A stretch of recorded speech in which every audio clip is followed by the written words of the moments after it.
The Blood of the Martyrs, Stephen Vincent Benét. Narrated by Christopher.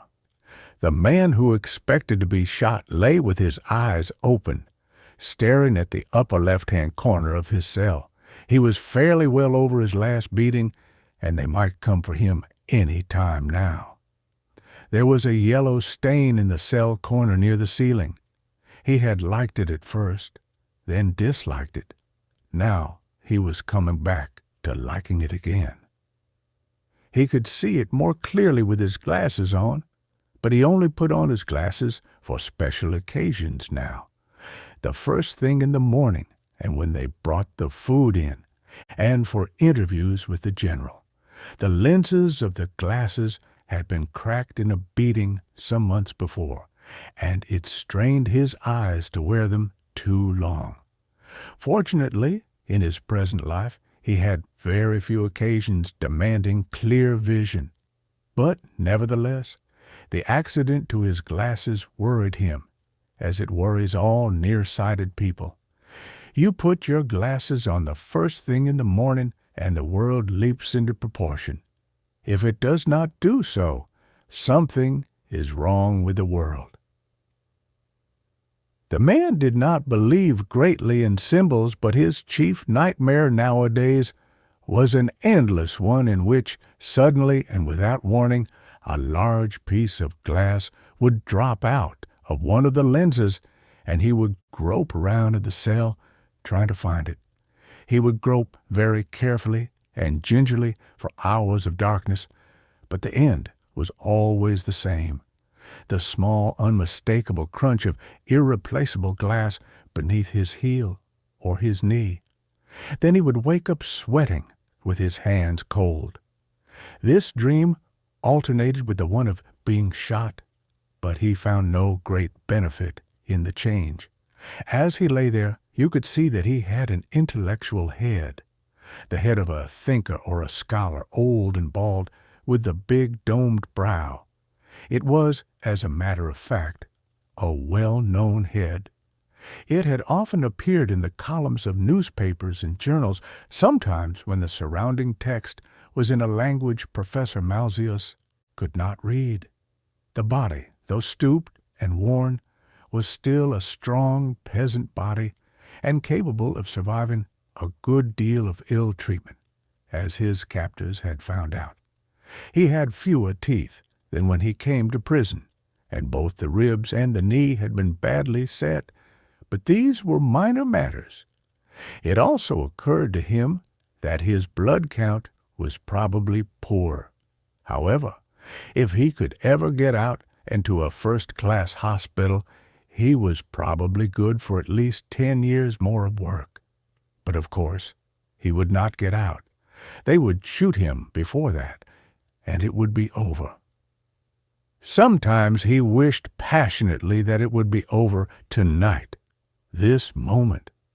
At other times he was shaken by the mere blind fear of death. The latter he tried to treat as he would have treated an attack of malaria, knowing that it was an attack, but not always with success. He should have been able to face it better than most. He was Gregor Malzius, the scientist. But that did not always help. The fear of death persisted, even when one had noted and classified it as a purely physical reaction. When he was out of here, he would be able to write a very instructive little paper on the fear of death. He could even do it here if he had writing materials, but there was no use asking for those. Once they had been given him, and he had spent 2 days quite happily. But they had torn up the work and spat upon it in front of his face. It was a childish thing to do, but it discouraged a man from working. It seemed odd that he had never seen anybody shot, but he never had. During the war, his reputation and his bad eyesight had exempted him from active service. He'd been bombed a couple of times when his reserve battalion was guarding the railway bridge, but that was quite different. You were not tied to a stake, and the airplanes were not trying to kill you as an individual. He knew the place where it was done here, of course. But prisoners did not see the executions. They merely heard, if the wind was from the right quarter. He had tried again and again to visualize how it would be, but it always kept mixing with an old steel engraving he had seen in boyhood, the execution of William Walker, the American filibuster, in Honduras. William Walker was a small man with a white semi-Napoleonic face. He was standing, very correctly dressed, in front of an open grave, and before him a ragged line of picturesque natives were raising their muskets. When he was shot, he would instantly and tidily fall into the grave, like a man dropping through a trap door. As a boy, the extreme neatness of the arrangement had greatly impressed Gregor Malzius. Behind the wall there were palm trees, and somewhere off to the right, blue and warm, the Caribbean Sea. It would not be like that at all for his own execution, and yet, whenever he thought of it as being like that. Well, it was his own fault. He could have accepted the new regime. Some respectable people had done that. He could have fled the country. Many honorable people had. A scientist should be concerned with the eternal, not with transient political phenomena. And a scientist should be able to live anywhere. But 30 years at the university were 30 years. And after all, he was Malzius, one of the first biochemists in the world. To the last, he had not believed that they would touch him. Well, he had been wrong about that. The truth, of course, was the truth. One taught it, or one did not teach it. If one did not teach it, it hardly mattered what one did. But he had no quarrel with any established government. He was willing to run up a flag every Tuesday as long as they let him alone. Most people were fools, and one government was as good as another for them. It had taken them 20 years to accept his theory of cell mutation. Now, if he'd been like his friend Bonner, a fellow who signed protests, attended meetings for the cause of world peace, and generally played the fool in public, they'd have had some reason to complain. An excellent man in his field, Bonner, none better. But outside of it, how deplorably like an actor, with his short gray beard, his pink cheeks, and his impulsive enthusiasms. Any government could put a fellow like Bonner in prison, though it would be an injury to science, and therefore wrong. For that matter, he thought grimly, Bonner would enjoy being a martyr. He'd walk gracefully to the execution post with a begged cigarette in his mouth and some theatrical last quip. But Bonner was safe in his own land, doubtless writing heated and generous articles on the case of Professor Malzius. And he, Malzius, was the man who was going to be shot. He would like a cigarette, too, on his way to execution. He had not smoked in 5 months. But he certainly didn't intend to ask for one, and they wouldn't think of offering him any. That was the difference between him and Bonner. His mind went back with longing to the stuffy laboratory and stuffier lecture hall at the university. His feet yearned for the worn steps he had climbed 10,000 times, and his eyes for the long, steady look through the truthful lens into worlds too tiny for the unaided eye. They had called him the Bear and Old Prickly, but they had fought to work under him, the best of the young men. They said he would explain the Last Judgment in terms of cellular phenomena, but they had crowded to his lectures. It was Williams, the Englishman, who had made up the legend that he carried a chocolate eclair and a set of improper postcards in his battered briefcase. Quite untrue, of course. Chocolate always made him ill, and he had never looked at an improper postcard in his life. And Williams would never know that he knew the legend, too, for Williams had been killed long ago in the war.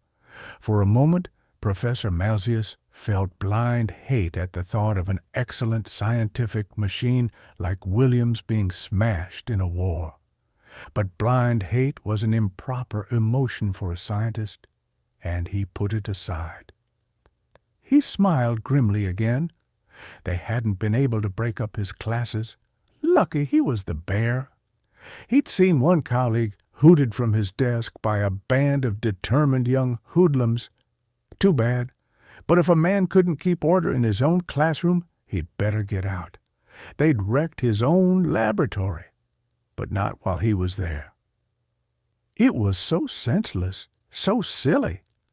In God's name, he said reasonably to no one, what sort of conspirator do you think I would make?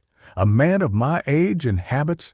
I am interested in cellular phenomena. And yet they were beating him because he would not tell about the boys, as if he had even paid attention to half the nonsense. There were certain passwords and greetings, a bar of music you whistled, entering a restaurant, the address of a firm that specialized ostensibly in vacuum cleaners. But they were not his own property. They belonged to the young men who had trusted the bear. He did not know what half of them meant, and the one time he had gone to a meeting, he had felt like a fool. For they were fools and childish, playing the childish games of conspiracy that people like Bonnard enjoyed. Could they even make a better world than the present? He doubted it extremely, and yet he could not betray them. They had come to him, looking over their shoulders with darkness in their eyes. A horrible and appalling thing to be trusted. He had no wish to be a guide and counselor of young men. He wanted to do his work. Suppose they were poor and ragged and oppressed. He had been a peasant himself. He had eaten black bread. It was by his own efforts that he was Professor Malzius. He did not wish the confidences of boys like Gregopolis and the others, for, after all, what was Gregopolis? An excellent and untiring laboratory assistant, and a laboratory assistant he would remain to the end of his days. He had padded about the laboratory like a fox terrier, with a fox terrier's quick, bright eyes. Like a devoted dog, he had made a god of Professor Malzius. I don't want your problems, man. I don't want to know what you're doing outside the laboratory. But Gregopolis had brought his problems and his terrible trust nonetheless, humbly and proudly, like a fox terrier with a bone. After that, well, what was a man to do? He hoped they would get it over with and quickly. The world should be like a chemical formula full of reason and logic.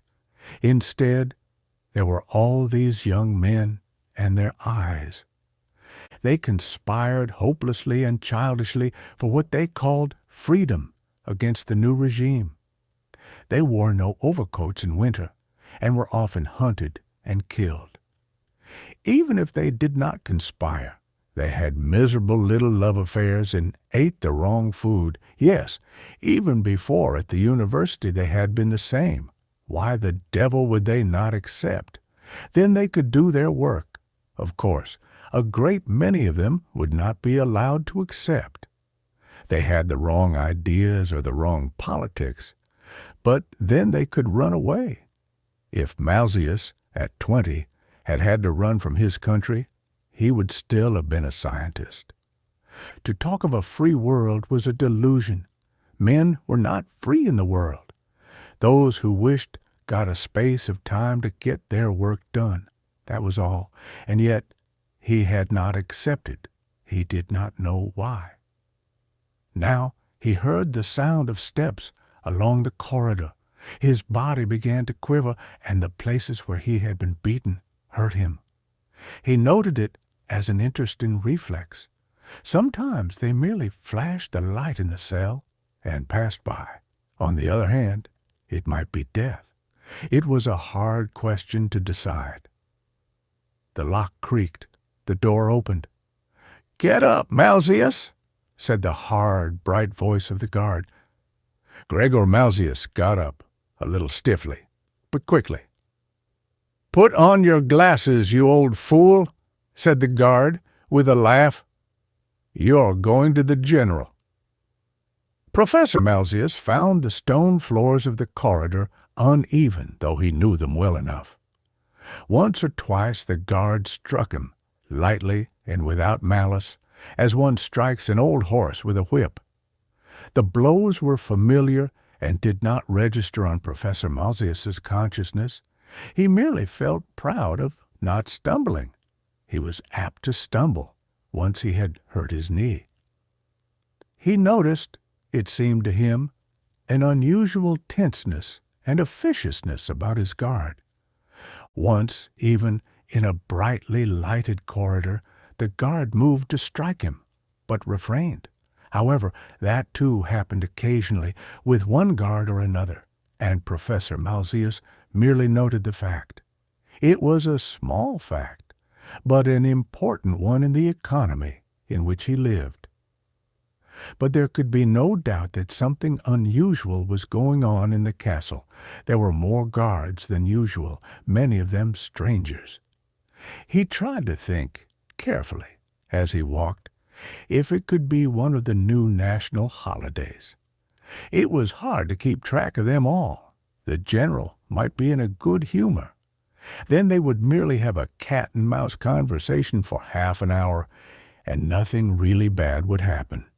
Once, even, there had been a cigar. Professor Malzius, the scientist, licked his lips at the thought. Now he was being turned over to a squad of other guards, with salutings. This was really unusual. Professor Malzius bit his mouth, inconspicuously. He had the poignant distrust of a monk or an old prisoner at any break in routine. Old prisoners are your true conservatives. They only demand that the order around them remains exactly the same. It alarmed him as well that the new guards did not laugh at him.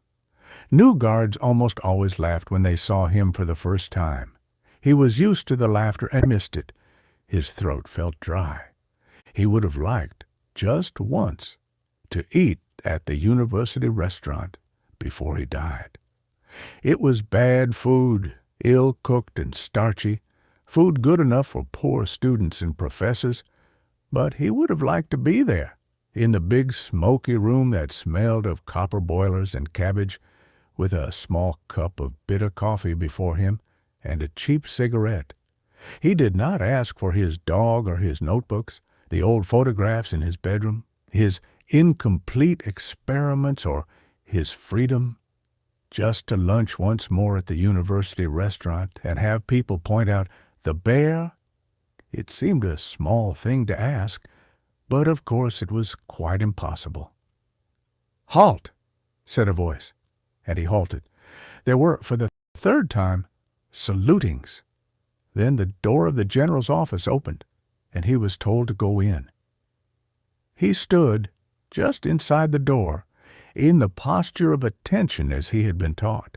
The crack in the left lens of his glasses made a crack across the room, and his eyes were paining him already, but he paid no attention to that.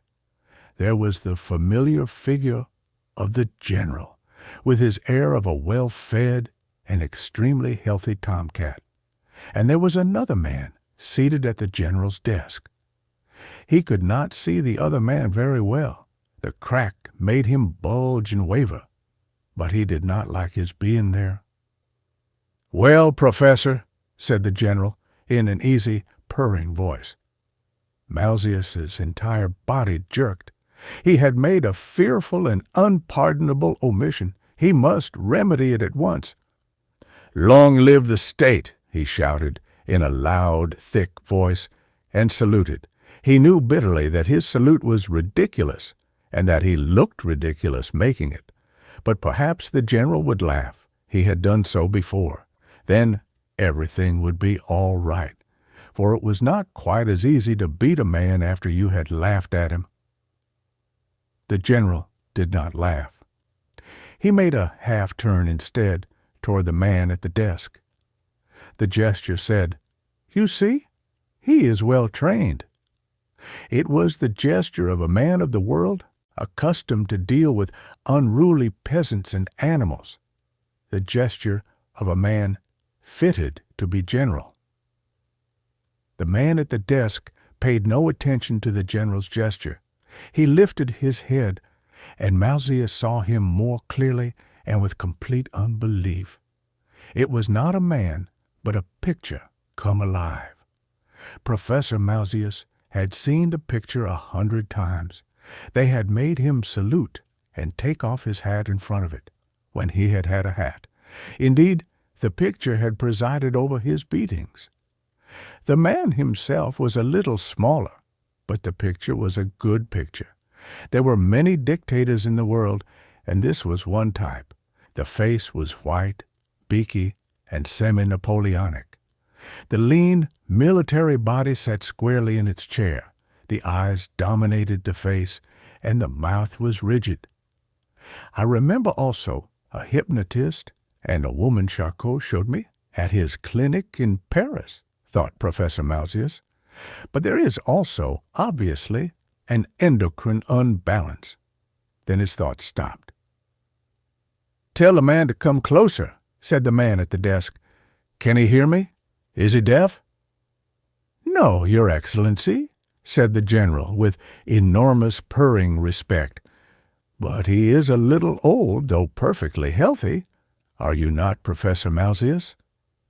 "Yes, I am perfectly healthy. I am very well treated here," said Professor Malzius in his loud, thick voice. They were not going to catch him with traps like that, not even by dressing up somebody as the dictator. He fixed his eyes on the big old-fashioned inkwell on the general's desk. That, at least, was perfectly sane. "Come closer," said the man at the desk to Professor Malzius, and the latter advanced till he could almost touch the inkwell with his fingers. Then he stopped with a jerk, hoping he had done right. The movement removed the man at the desk from the crack in his lenses, and Professor Malzius knew suddenly that it was true. This was indeed the dictator, this man with the rigid mouth. He began to talk. "I have been very well treated here, and the general has acted with the greatest consideration," he said. "But I am Professor Gregor Malzius, professor of biochemistry. For 30 years I have lectured at the university. I am a fellow of the Royal Society, a corresponding member of the Academy of Sciences at Berlin, at Rome, at Boston, at Paris, and Stockholm. I have received the Nottingham Medal, the Lamarck Medal, the Order of St. John of Portugal, and the Nobel Prize. I think my blood count is low, but I have received a great many degrees, and my experiments on the migratory cells are not finished. I do not wish to complain of my treatment, but I must continue my experiments." He stopped, like a clock that has run down, surprised to hear the sound of his own voice.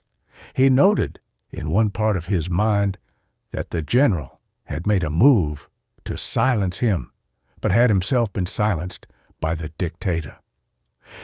"Ah, yes, Professor Malzius," said the man at the desk in a harsh, toneless voice.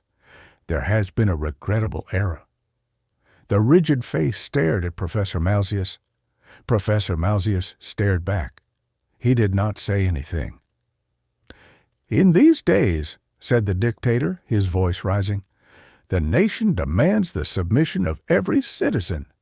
Encircled by jealous foes, our reborn land yet steps forward toward her magnificent destiny." The words continued for some time. The voice rose and fell. Professor Malzius listened respectfully. He had heard the words many times before, and they had ceased to have meaning to him. He was thinking of certain cells of the body that rebel against the intricate processes of nature and set up their own bellicose state. Doubtless they too have a destiny, he thought, but in medicine It is called cancer. Jealous and spiteful tongues in other countries have declared that it is our purpose to wipe out learning and science, concluded the dictator. That is not our purpose. After the cleansing, the rebirth, we mean to move forward to the greatest science in the world, our own science, based on the enduring principles of our nationhood. He ceased abruptly. His eyes fell into their dream.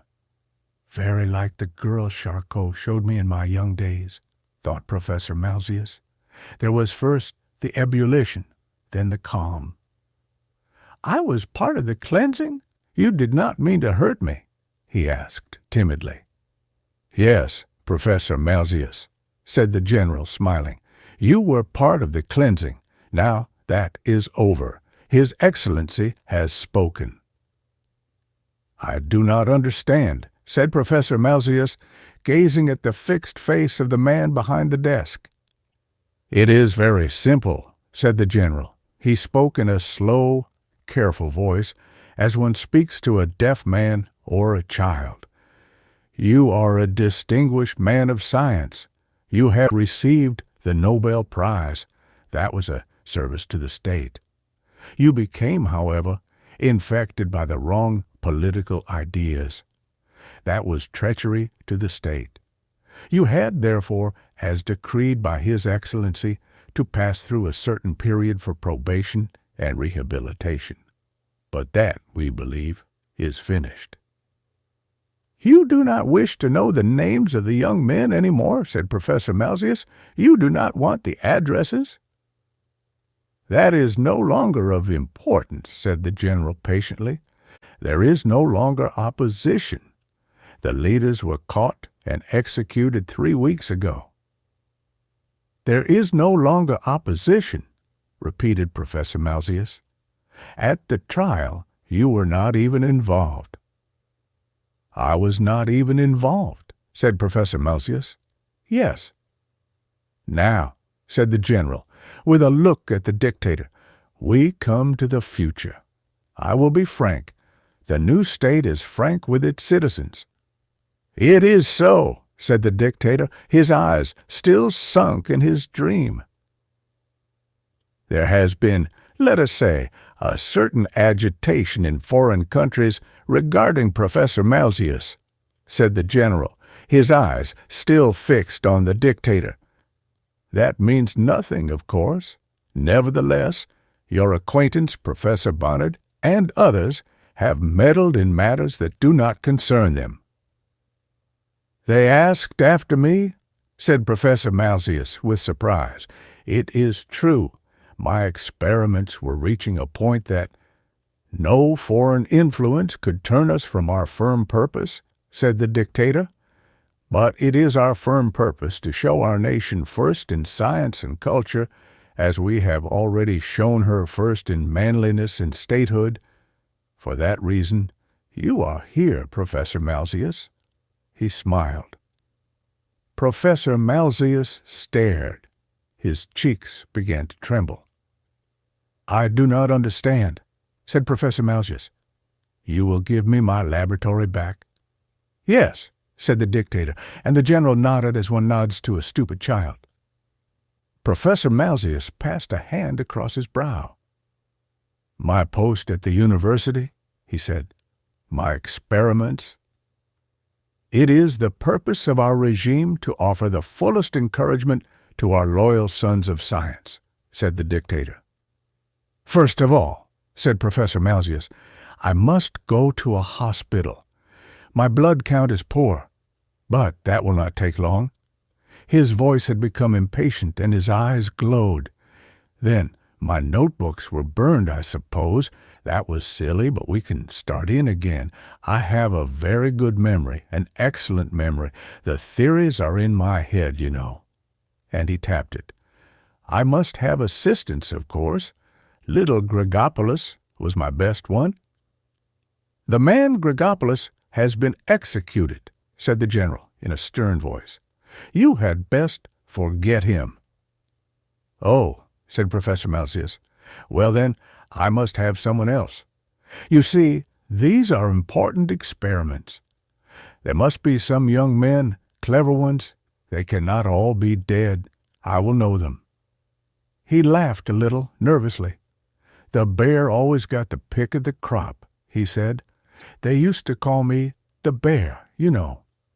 He stopped and looked at them for a moment with ghastly eyes. "You are not fooling me?" he said.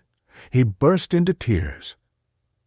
When he recovered, he was alone in the room with the general. The general was looking at him as he himself had looked once at strange forms of life under the microscope, with neither disgust nor attraction, but with great interest. "His Excellency forgives your unworthy suggestion," he said. "He knows you are overwrought." "Yes," said Professor Malzius. He sobbed once and dried his glasses. "Come, come," said the general with a certain bluff heartiness. "We mustn't have our new president of the National Academy crying. It would look badly in the photographs." "President of the Academy?" said Professor Malzius quickly. "Oh, no, I mustn't be that. They make speeches. They have administrative work. But I am a scientist, a teacher." "I'm afraid you can't very well avoid it," said the general, still heartily, though he looked at Professor Malzius. "Your induction will be quite a ceremony. His Excellency himself will preside, and you will speak on the new glories of our science. It will be a magnificent answer to the petty and jealous criticisms of our neighbors." "Oh, you needn't worry about the speech," he added quickly. "It will be prepared. You will only have to read it. His Excellency thinks of everything." "Very well," said Professor Malzius. "And then may I go back to my work?" "Oh, don't worry about that," said the general, smiling. "I'm only a simple soldier. I don't know about those things. But you'll have plenty of work." "The more the better," said Malzius eagerly. "I still have 10 good years." He opened his mouth to smile, and a shade of dismay crossed the general's face. "Yes," he said, as if to himself, "the teeth must be attended to at once, and a rest undoubtedly before the photographs are taken. Milk? You're feeling sufficiently well, Professor Malzius?" "I am very happy," said Professor Malzius. "I have been very well treated, and I come of peasant stock." "Good," said the general. He paused for a moment and spoke in a more official voice.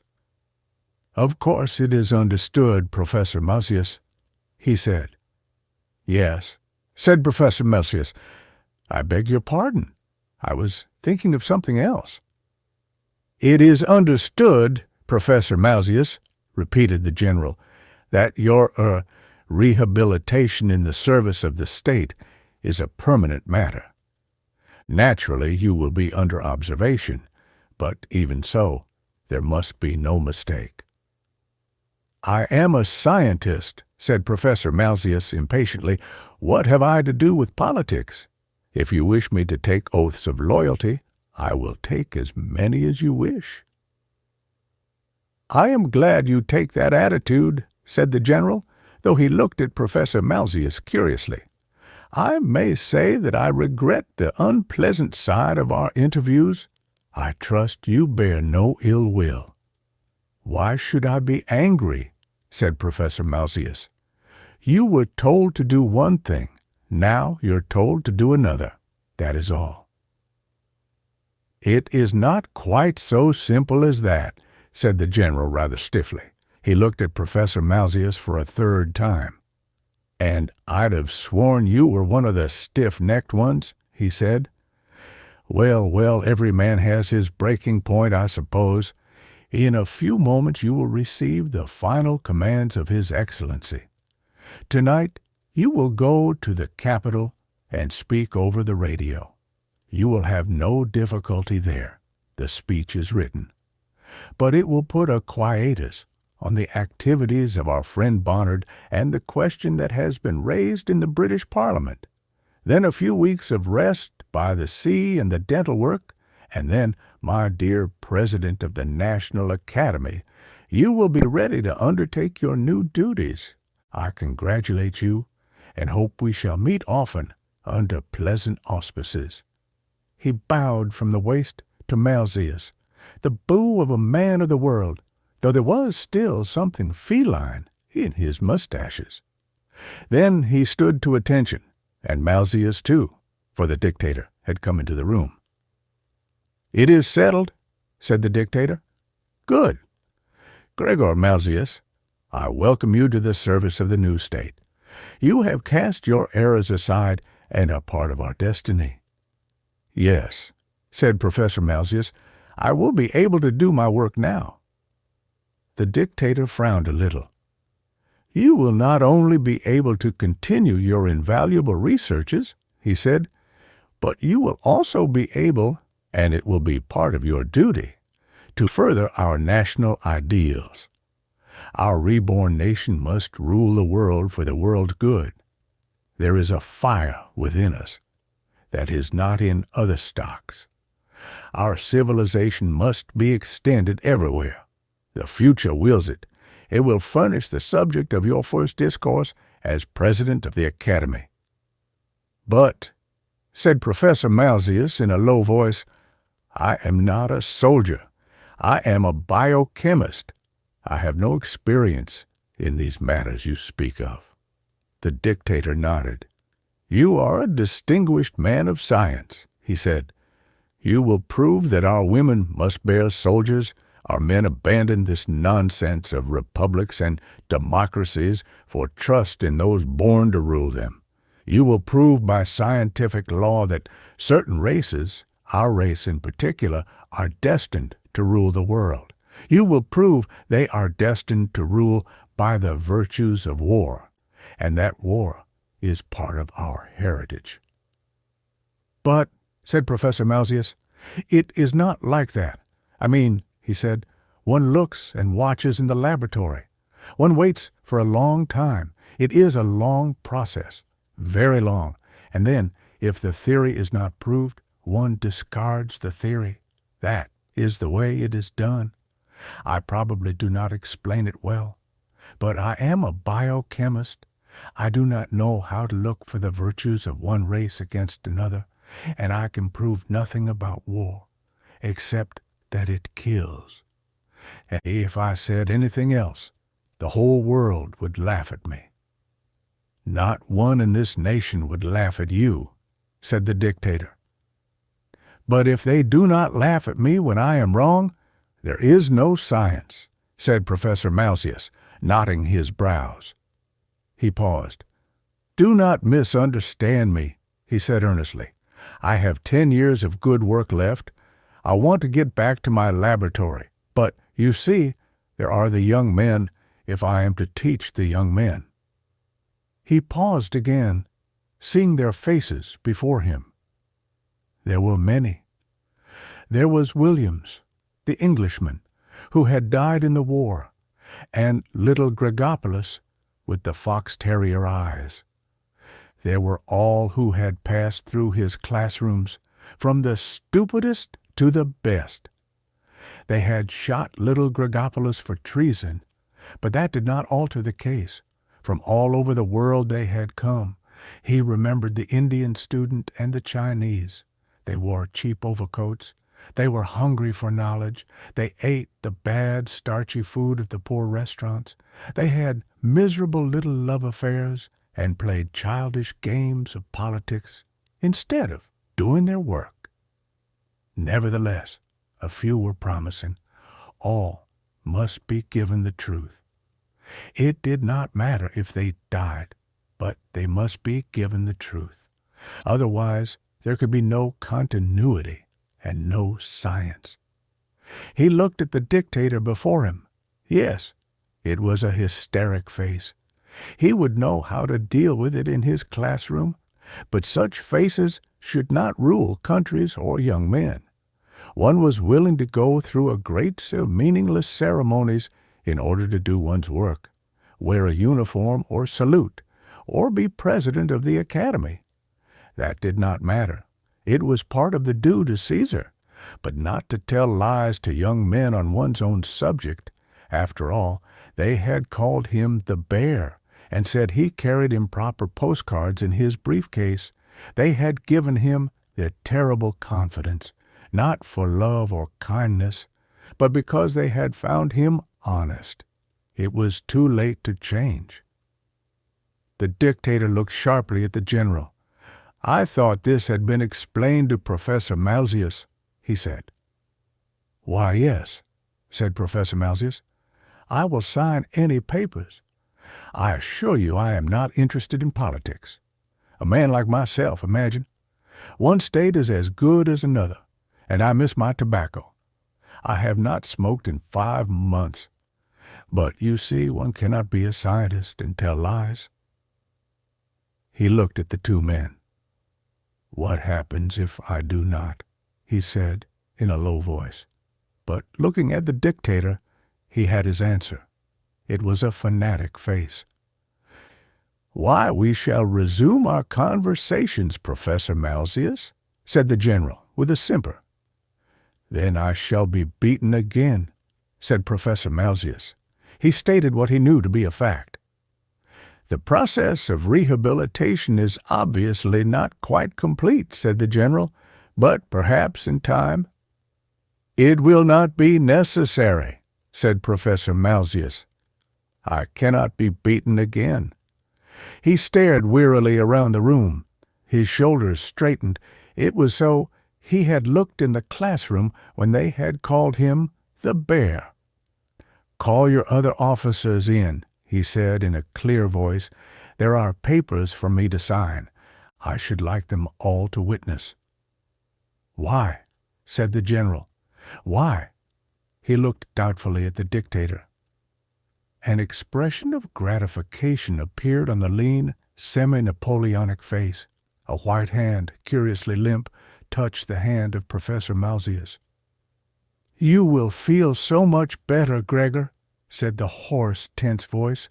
"I am so very glad you have given in." "Why, of course I give in," said Gregor Malzius. "Are you not the dictator? And besides, if I do not, I shall be beaten again. And I cannot. You understand? I cannot be beaten again." He paused, breathing a little, but already the room was full of other faces. He knew them well, the hard faces of the new regime, but youthful, some of them too. The dictator was saying something with regard to receiving the distinguished scientist, Professor Gregor Malzius, into the service of the state. "Take the pen," said the general in an undertone. "The inkwell is there, Professor Malzius. Now you may sign." Professor Malzius stood, his fingers gripping the big, old-fashioned inkwell. It was full of ink. The servants of the dictator were very efficient. They could shoot small people with the eyes of fox terriers for treason, but their trains arrived on time, and their inkwells did not run dry. "The state," he said, breathing. "Yes, but science does not know about states, and you are a little man, a little unimportant man." Then, before the general could stop him, he had picked up the inkwell and thrown it in the dictator's face. The next moment the general's fist caught him on the side of the head, and he fell behind the desk to the floor. But lying there through his cracked glasses, he could still see the grotesque splashes of ink on the dictator's face and uniform, and the small cut above his eye, where the blood was gathering. They had not fired. He had thought he would be too close to the dictator for them to fire in time. "Take that man out and shoot him at once," said the dictator in a dry voice. He did not move to wipe the stains from his uniform, and for that Professor Malzius admired him. They rushed, then, each anxious to be first, but Professor Malzius made no resistance. As he was being hustled along the corridors, he fell now and then. On the second fall, his glasses were broken completely, but that did not matter to him. They were in a great hurry, he thought, but all the better. One did not have to think while one could not see. Now and then he heard his voice make sounds of discomfort, but his voice was detached from himself. There was little Gregopoulos. He could see him very plainly, and Williams, with his fresh English coloring, and all the men whom he had taught. He had given them nothing but work and the truth. They had given him their terrible trust. If he had been beaten again, he might have betrayed them, but he had avoided that. He felt a last weakness, a wish that someone might know. They would not, of course. He would have died of typhoid in the castle, and there would be regretful notices in the newspapers. And then he would be forgotten, except for his work, and that was as it should be. He had never thought much of martyrs, hysterical people in the main. Though he'd like Bonner to have known about the ink, it was in the coarse vein of humor that Bonner could not appreciate. But then he was a peasant. Bonner had often told him so. They were coming out into an open courtyard now. He felt the fresh air of outdoors. "Gently," he said. "A little gently. What's the haste?" But already they were tying him to the post. Someone struck him in the face, and his eyes watered. "A schoolboy covered with ink," he muttered through his lost teeth. "A hysterical schoolboy, too. But you cannot kill truth." They were not good last words, and he knew that they were not. He must try to think of better ones, not shame Bonnet, but now they had a gag in his mouth. Just as well, it saved him the trouble.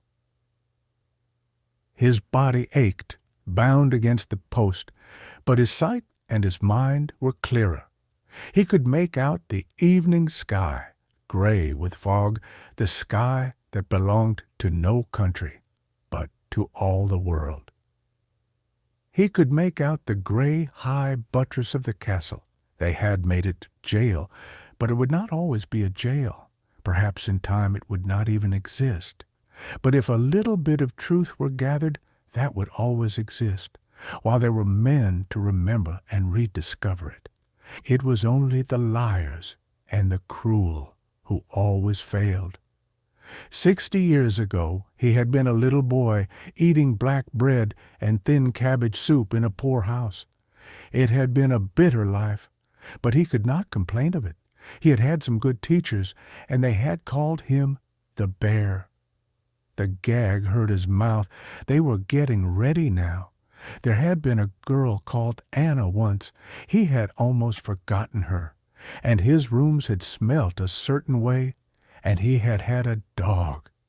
It did not matter what they did with the medals. He raised his head and looked once more at the gray, foggy sky. In a moment there would be no thought. But while there was thought, one must remember and note. His pulse rate was lower than he would have expected, and his breathing oddly even. But those were not the important things. The important thing was beyond, in the gray sky that had no country, in the stones of the earth, and the feeble human spirit. The important thing was truth. "Ready," called the officer. "Aim! Fire!" But Professor Malzius did not hear the 3 commands of the officer. He was thinking about the young men. The end of the story. Subscribe to listen to more incredible audiobooks. We upload audiobooks that have amazing stories and cultural value. Stay safe and keep listening.